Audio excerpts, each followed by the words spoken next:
সুশীল নামীয় কিছু কুশীল তারা এখন মায়া কান্না কাঁদে। খবরদার, হুঁশিয়ারি উচ্চারণ করতে চাই, 5ই আগস্টের স্বাধীনতা সংগ্রামের বিরুদ্ধে, গণ অভ্যুত্থানের চেতনার বিরুদ্ধে যারা কথা বলবে, পিঠের চামড়া থাকবে না। আওয়ামী লীগের রাজনীতি গুম আর খুনের রাজনীতি। আওয়ামী লীগের রাজনীতি আমার টাকরা টাকরা যুবক সন্তানদেরকে মায়ের বুক থেকে কেড়ে নিয়ে গুমের রাজত্ব কায়েম করবার রাজনীতি। এই বাংলাদেশ আর কখনো ভারতের করদলগত হবে না। এই বাংলাদেশকে ভারতের অঙ্গরাজ্য বানাবার স্বপ্ন পূরণ হবে না। কট্টরপন্থী হিন্দুত্ববাদের আখড়া বাংলাদেশে পরিণত করতে দেওয়া হবে না। 5ই আগস্টের বিপ্লবকে যদি কেউ ছিনতাই করতে চায়, এদেশের ম্যাক্সিমাম জনগণের চিন্তা চেতনার বিরুদ্ধে যদি নতুন করে ষড়যন্ত্র দানা বেঁধে উঠবার চেষ্টা করে, তোমরা সেই ষড়যন্ত্রকে রুখে দেওয়ার জন্য রাজপথে নেমে আসবে। من تبعهم ودعا بدعوتهم إلى يوم الدين. أما بعد، أعوذ بالله من الشيطان الرجيم. بسم الله الرحمن الرحيم. ولا تحسبن الله غافلا عما يعمل الظالمون إنما يؤخرهم ليوم تشخص فيه الأبصار. صدق الله العظيم.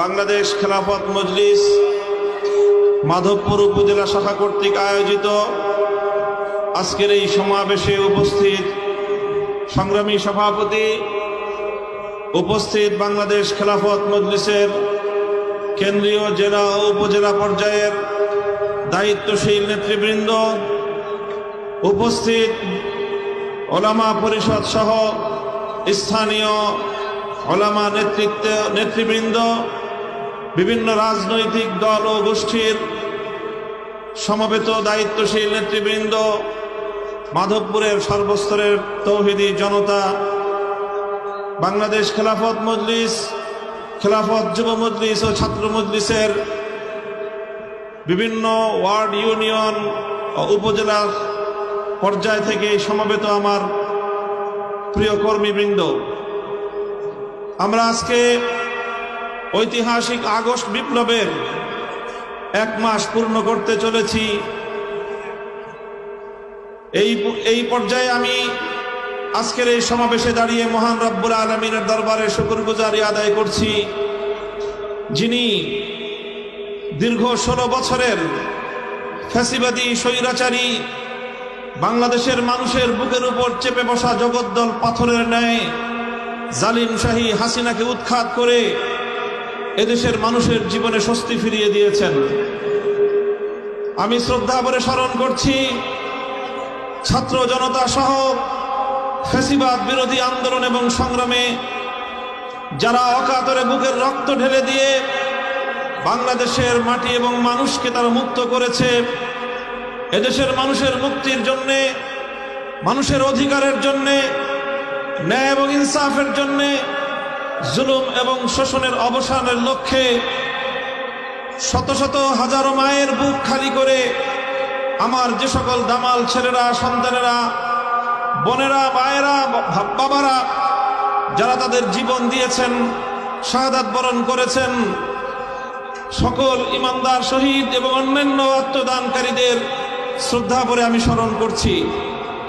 সেই সঙ্গে আমি আজকের এই মঞ্চে দাঁড়িয়ে স্মরণ করছি 2009 সালে পিলখানা ট্র্যাজেডিতে শাহাদাত বরণকারী দেশপ্রেমিক 57 জন সেনা কর্মকর্তাকে।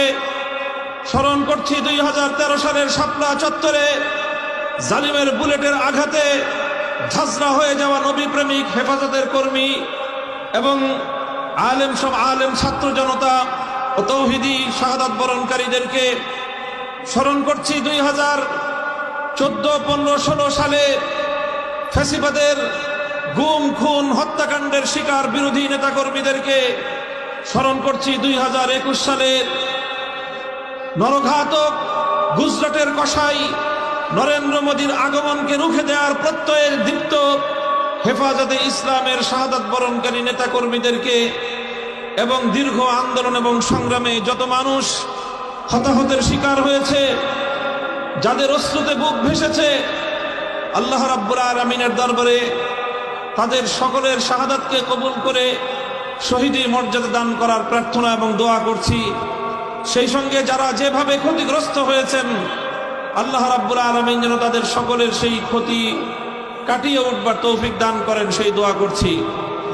বাংলাদেশের বিস্তীর্ণ অঞ্চল, প্রতিবেশী সুলভ, বন্ধু রাষ্ট্রের পরিচয় দানকারী, প্রভুত্ব ফলানো ভারতের একতরফাভাবে অন্যায়ভাবে ছেড়ে দেওয়া বানের পানিতে ভেসে যাওয়া বাংলার দক্ষিণ পূর্ব অঞ্চলের বিস্তীর্ণ বানভাসী মানুষের জন্য সমবেদনা প্রকাশ করছি এবং তাদের এই বিপর্যয় কাটিয়ে উঠবার জন্য আল্লাহ রাব্বুল আলামিনের কাছ থেকে তৌফিক কামনা করছি।